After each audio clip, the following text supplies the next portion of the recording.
it. I'm naturally good at it, I guess. So are you Is like this why you think you're expelling? Or are you expelling air? expelling air out of your cheek? Is that what's going on? I don't know. It's hard to describe because it is like I'm blowing. It's like Okay, do it one more time.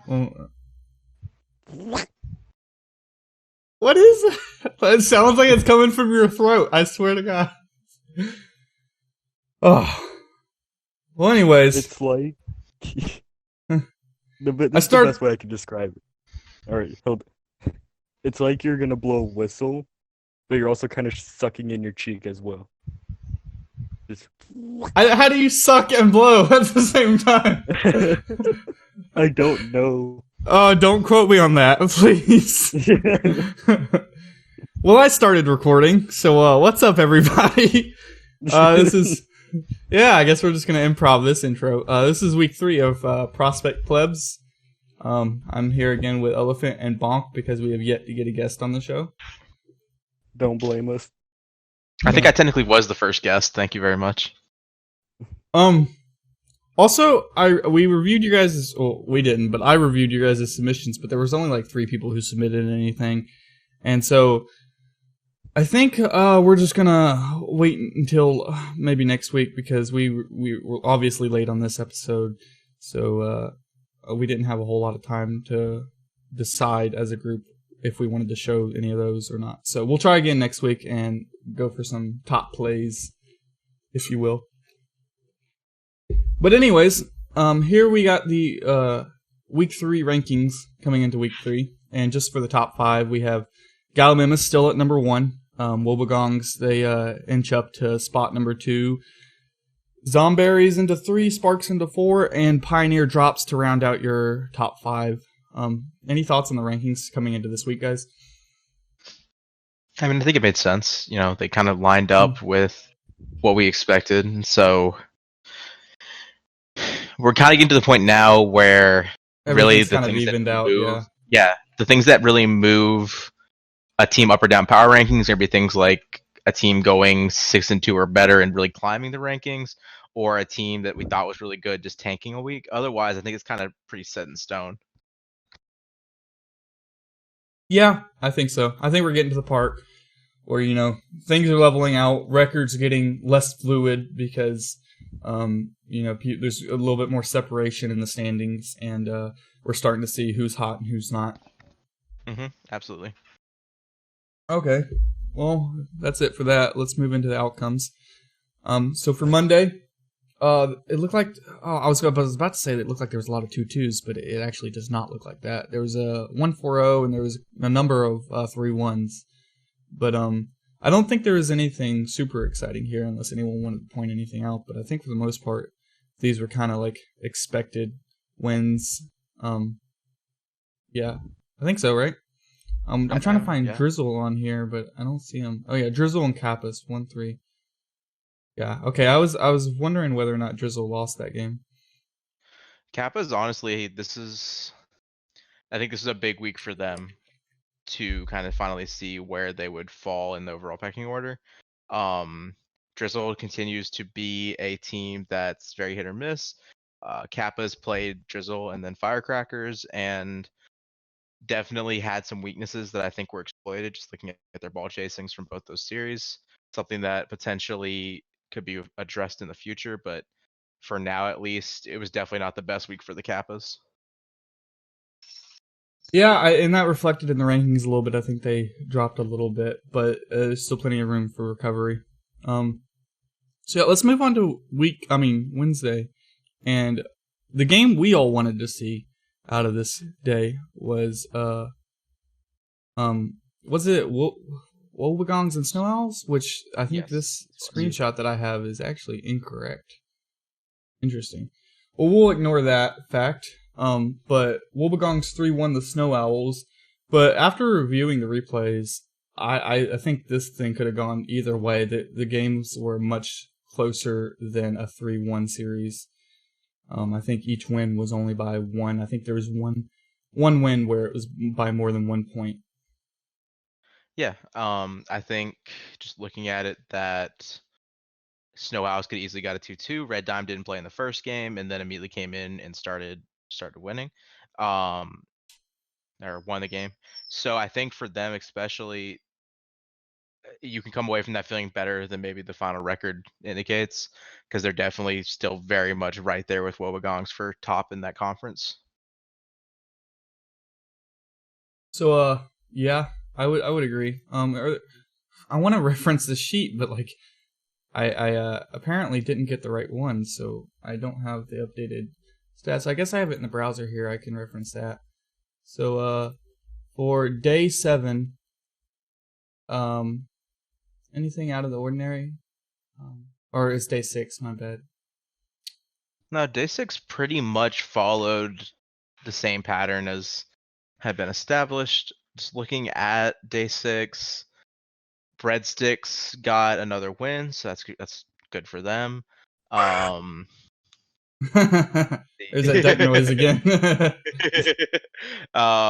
one was different. Was that one also out of the cheek?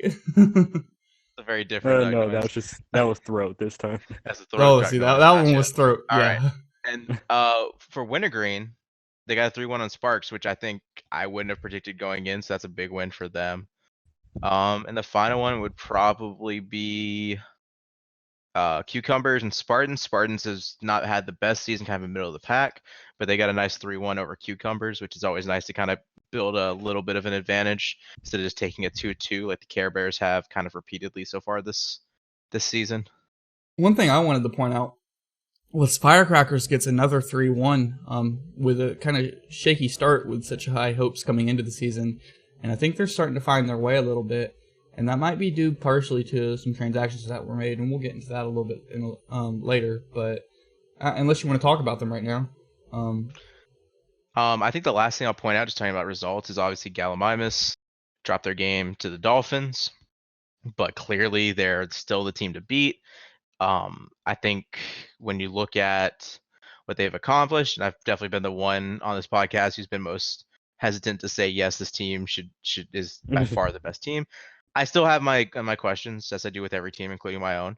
But they absolutely deserve to be recognized at this point, being going to 3-1 at this point, or going 3-1 against Dolphins and now being 19-1 overall. They're supposed to play Drizzle relatively soon. Apparently, they've moved up that date from the 25th, so hopefully that'll give a little clarity too, as that's going to be a big matchup against a team that is probably top 3 and 4 in their the opposite conference. And is that Tuesday of this week? You said that game was moved up to this week, right? Yes, so Drizzle. I think they're hoping to get it done Tuesday, but schedules, the fact that it's not a regular RSC day means that that's always a hit or miss proposition. I want to give props to Dolphins too, because that's a team that's like they've been solid. They have a good roster, but they haven't done anything super outstanding yet. And they've been consistently like 10th-ish in the standings and rankings. But they're the first team able to take a game off Gallimimus, which shows that they can do it, and they have the skill. Maybe just a little bit of inconsistency there. Agreed. Okay. Well, we have some clips here from the Wobegongs versus Snow Owls series, which is the one we all wanted to see coming into week 3. And any thoughts for this series from you two? So, for me personally, I think that it really did appear that Wobegongs was playing at their best. Their rotations are a little bit different from what you would normally be used to. They tend to play a very fast, aggressive game. They'll cut. They'll go for balls that other teams maybe wouldn't, trying to keep pressure, and generally just kind of wear you down. Lots of passes, lots of aggressive play. Snow Owls did a great job defensively, honestly, against them, and they just couldn't generate enough offensively, which is ironic considering last week we were talking about how Zyred and Red Dime were both very good offensive players. Yeah. And I think it's a testament to Wobegongs' abilities. And you've been saying this about Wobegongs the entire season, is that they're just all gas, go, go, go, go, and they just, their offensive pressure is there, and that's why they're so good, is because if they can put 10 shots on net, who cares if you can put 5,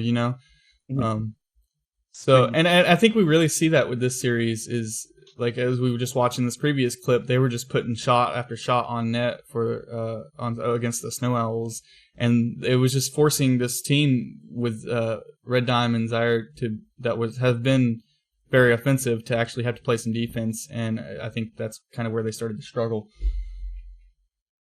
I agree. Looking at advanced stats in terms of goals given up per game, shots given up per game against opponent, only Red Dime really has good stats defensively. Zyred's not a bad defensive player by any means, neither are Four Cyclones or Merlin. But when you only have one player who's really playing above average defensively, it starts to get kind of not dire, but it against a team like Wobegongs that makes it way, way harder to be successful. And I think that kind of bore out throughout this game. And I did want to kind of point out that the first game they lost, Snow Owls lost, I believe it was 2-0, but Red Dime didn't play in that game, and I think that if he were to have played, that might have been a closer game, and they might have even won it, in which case it would have been a 2-2 series, something a lot closer than, like, the series was close overall, but I think in that first game, I don't know if he showed up late or what the decision was there, but I think that the one player could have made a difference in that game. So. I agree. Yeah, it probably had to be a personal reason, because why would you ever sit out your best player? Especially in that kind of matchup. I agree. Mm-hmm. Yeah. Maybe he just showed up late. I know he was in spectate for most of the match, but I don't know. That's just decisions to them. Either it was a choice made, or it was just he was late or something like that. But yeah, you live and you learn. Yeah. Yeah, I think kind of moving from there to what this looks like, I don't think it really changes much about the overall picture of the conference. I mean, they're 16-8. They're only a game behind Wobegongs. They absolutely could still take the number 1 seed, just depending on other results. Wobegongs' style lends itself to occasionally getting a 2-2 day or a 3-1 day where they just drop a game they shouldn't, because when you play as aggressively as they do, sometimes your shots just don't go in and the other team gets 2 goals, and suddenly a game where you tripled them in shots, you still lose 2-1. You know what I mean? So it's very possible that if Snow Owls play consistently and kind of keep moving along, getting 3-1s, that Wobegongs gets a couple 2-2s when they shouldn't have, and this whole thing could still be Snow Owls getting number 1 seed for the playoffs. Yeah, well, and I mean, I'm not even sure that. I mean, we might do some more like too early predictions for playoffs and stuff later, but like I'm not even sure the worry at this point is like what seed you get. I think it's just making playoffs, and I think both these teams will do that, and they may have a chance to like play again in the future, which would be very entertaining to see. Yep, absolutely. So, go ahead. Yep.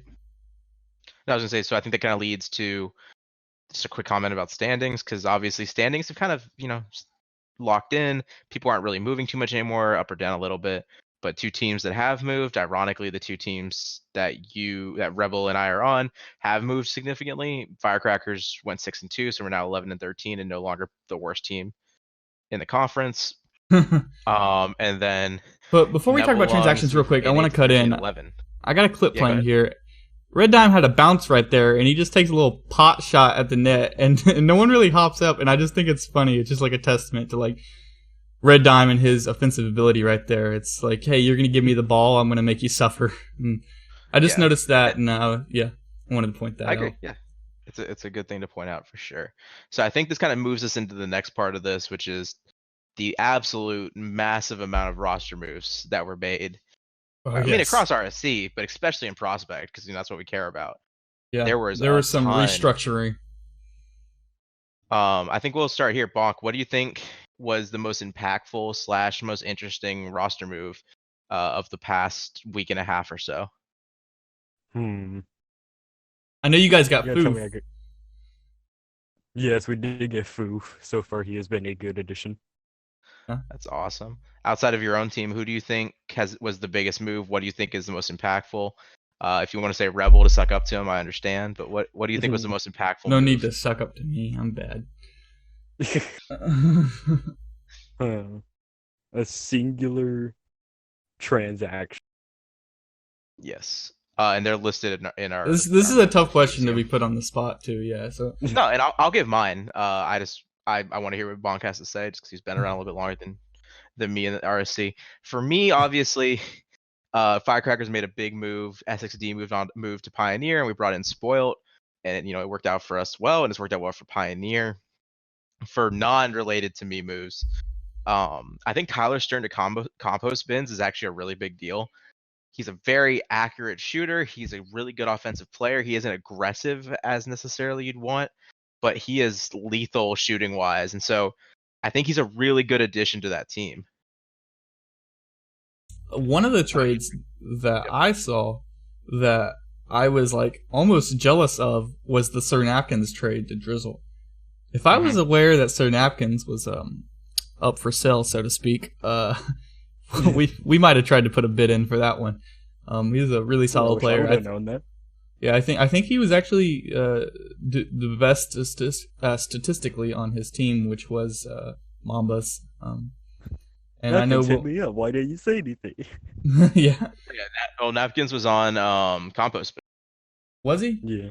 Kyler Stern was on Mambas. I know over the last week we played both Mambas and Compost Bins, and I know we played him in one of the games. So what's crazy about Sir Napkins is he was a free agent pickup for Compost Bins. So they've managed to turn a free agent pickup into assets for next season, and for a player that apparently for them at least they don't view as the most important player, which is a fair evaluation to make. Kyler may fit them better, honestly, in terms of what he brings as an offensive player. But I do think it's really interesting, just in general, what moves were made. Drizzle moving Buquifius to IR, which is why they needed Sir Napkins to come in, definitely makes room for a scenario in the future where Boo, who is a very good offensive player in his own right, can come back, and then you have real tough questions about who sits, who gets cut, someone else has to go on IR.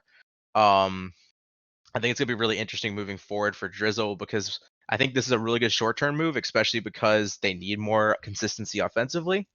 But I don't know how that looks for them in 3 or 4 weeks if Boo's able to come back for the playoffs, for instance.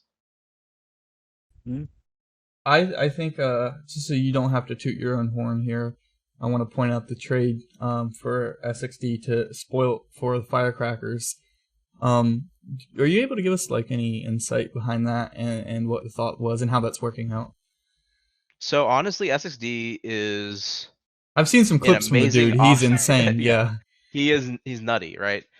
But me and Pyth both play a more rotationally sound game, and we really want to be able to pass and be able to just like go after the ball and trust that our third is going to be there. And with SXD, his best skill set is being the one and only the one. And it left us a lot of times unable to consistently score or consistently play defense, because the way he was just playing was so aggressive that we were kind of stuck in limbo. Also, just with bad results, it kind of had some bad vibes going on between us. And so the best move for everybody, honestly, was to switch it up. So Spoilt was available. Spoilt played in minor. Spoilt is a very much focused on rotations and communication, and is what me and Pyth were looking for. So when we found out that both Wanma and Pioneer wanted SXD to pair with their twos main in Stealth King, so now they have two twos mains, and instead and that Spoil can come in with us, we're like, yes, absolutely. And then Memlo made a good trade, and it's worked out for everybody. SXD is now playing at literally MVP level in terms of stats he's producing, and Spoil's also playing at an MVP level for us, and so it's been a really good move for both teams. Well, I'm glad that's working out. That was what I would call a very strategic trade, because it wasn't like a purely based on like what can this player do and what can that player do. It was more about fit, and it seemed to work out so far. You guys are on the upswing as far as your records going. You guys are winning series, and I'm looking forward to seeing what you guys can do throughout the rest of the season. Mm-hmm. Absolutely. Any other transactions here we want to mention, or are we just going to move into the top 10? I think we can just move to the top 10 now. Okay.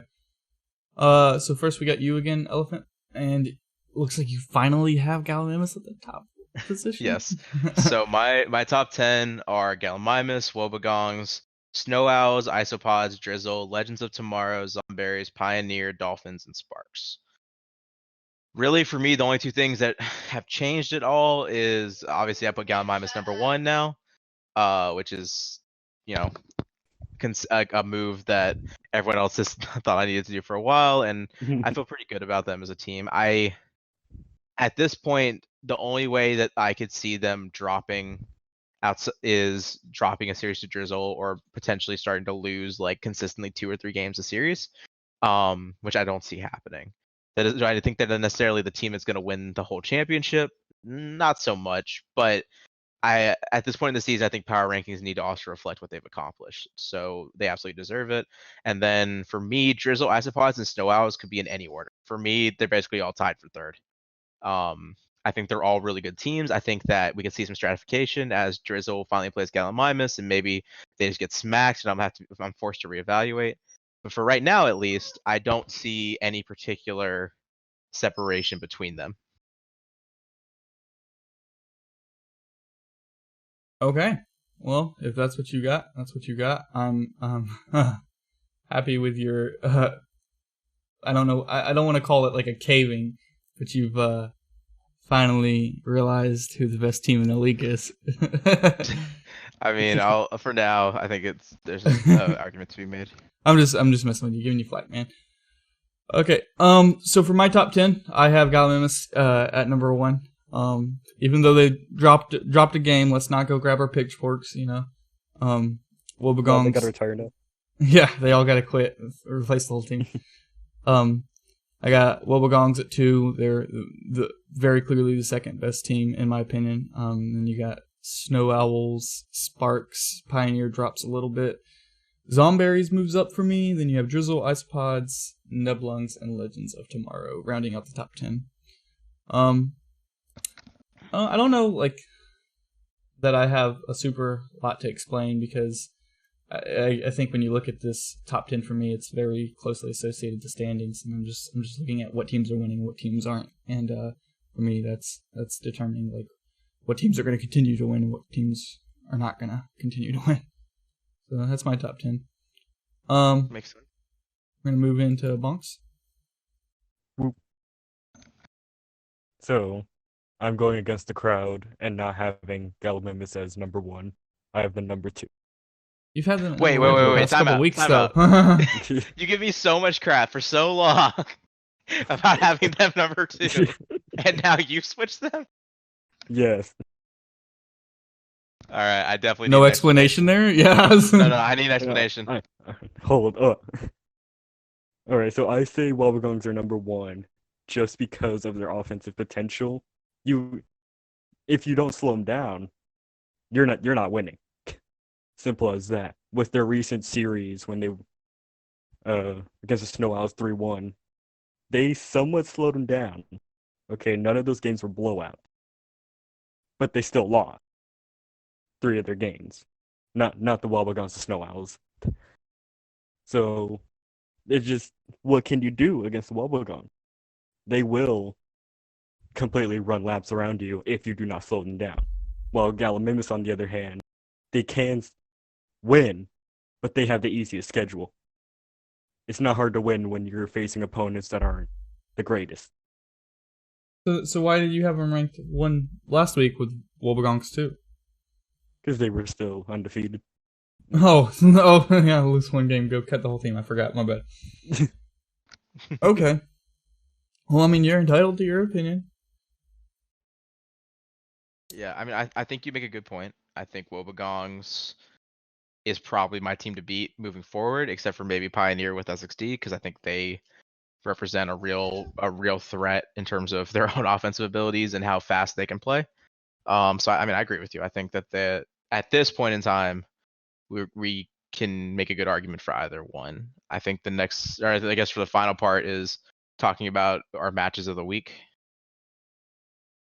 And just who we're looking at playing, who we think is going to be interesting to play this week. We have conference standings first. Okay. I mean, these are just for us to quickly look at, and it looks like which one? Lunar's mostly like set up. I don't think there was too much shifting here. Yeah, we pretty much went over it earlier in the podcast. Basically, just talking about the fact that everyone's kind of locked in. Solar, you see a little bit of movement, but really it's just 2 teams that have made any kind of major jump. Everyone else is kind of settled into place. Mm-hmm. Okay, well, we can move on to games to watch, and some teams might not like us, but we have Pioneer in both these games.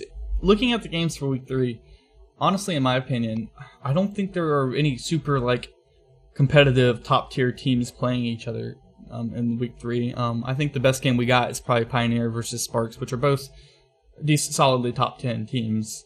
But even like Wednesday, I don't. Looking at the schedule, I just found it hard to find like a really solid matchup. I don't know if you guys would agree. All I our mean, matches are difficult. I think everyone has interesting matchups, but I don't necessarily think from our perspective of just saying like, what is the matchup that could be really impactful in the league that there's much Yeah. Pioneer 2 matchups. I guess that's what I mean. Because for them, it could be really impactful overall in determining where they finish in their league standings. Especially because they had such a good week last week with SXD. So do they keep building off of that? Are they able to be successful, or could this potentially go sideways this week? We don't know. I have no inside information.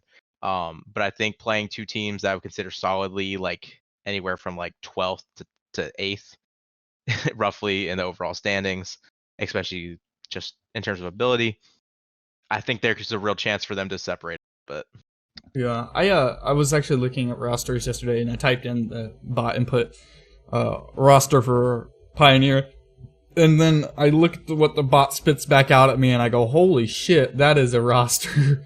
Because I didn't realize initially that you guys had traded SXD to Pioneer, and then you got what's his name? spoil. No, Stealth not King? for the trade. Stealth King, yes, Stealth King on there. Like those two people are both like potentially MVP caliber players, in my opinion. At least for their respective conferences, which I guess they're both in the same conference. But that roster's kind of scary towards me, to be honest. Yeah, I agree. I think that kind of wraps it up for this week's kind of interesting. Just that there's no major like conference shaking matchups. A lot of the transactions still have time before we see how they're out. I think it's gonna be fun next week because we get to sit down and really talk about who we think is gonna make All Star, because they'll be halfway through the season, so we get some early predictions in what playoff race looks like. So this is kind of a in between week before things start to really heat up going into the stretch run of the season. I think this week will bring a lot of interesting things. But if that's all we got for this episode, which I think it is, then I guess we'll see you guys next week, right? Absolutely. Thank you so much, as always, Rebel, for all on this podcast. Yeah. Well, thank you guys. All right. Bye.